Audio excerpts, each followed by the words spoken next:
being mainly interested in people's relationship with reading, I'd be first really curious as to why they haven't picked up a book in a long time, and perhaps whatever that answer might be might lead to wanting a book that might mirror an experience. So say it's a parent who hasn't had time to read for years.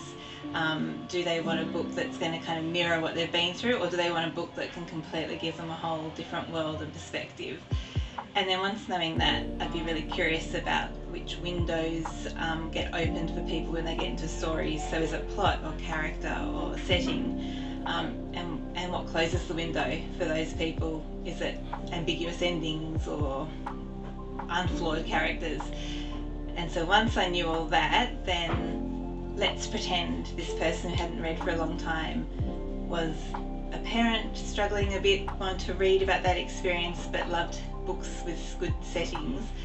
Short stories could be a really good way to go, and like Lauren Groff's book Florida, which is all about stories about mothers and ambivalence, and she uses the character, she uses the setting as a backdrop, so, and a character in its own right, so that could be really good. Well, there's so many stages of heartbreak and heartache. It would depend on what stage that person was at. So say I had a client who came in who was reeling from heartbreak and wanted their experience reflected in a book, and wanted to be able to go into the dark depths of emotion. You know, Elena Ferrante's Days of Abandonment, I think, is a wonderful exploration of what it feels like to be left, and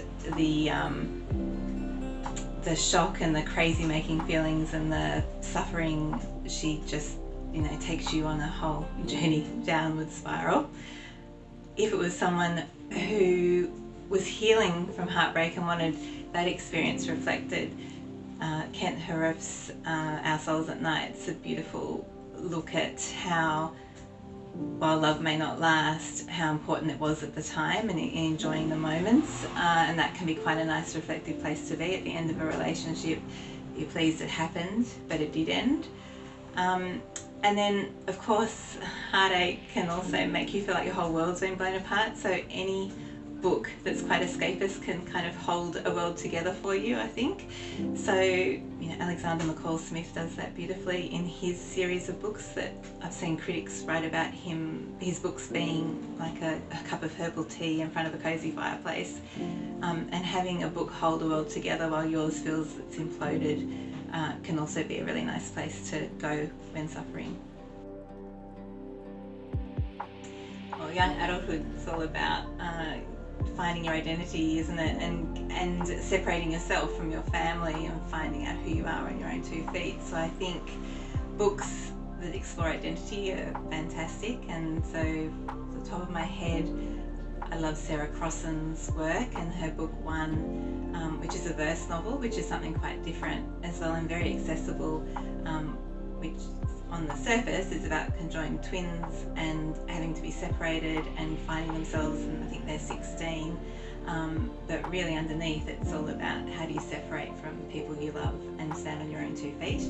And then I really love the book by Melissa Bank, I think it was published in the 90s, but it's still printed, called The Girl's Guide to Hunting and Fishing, which is a series of interlinked stories starting from when Jane was 14 and going to her 30s, and it's all about her finding out who she is and becoming an adult in New York, and it's very funny as well as very poignant, and it appears light on the surface, but it's one of those books that, you know, stays with you.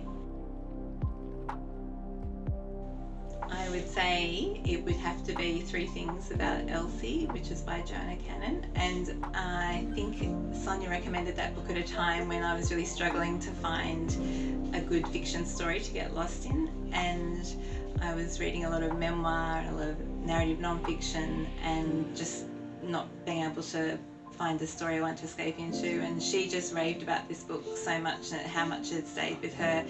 And it's about a group of friends in a nursing home, but it's such a beautiful exploration of friendship and connection and making sense of our past and how that shaped who we became, and it led to a lot of really in-depth conversations between Sonya and I, and would be one of the books that really consolidated our friendship.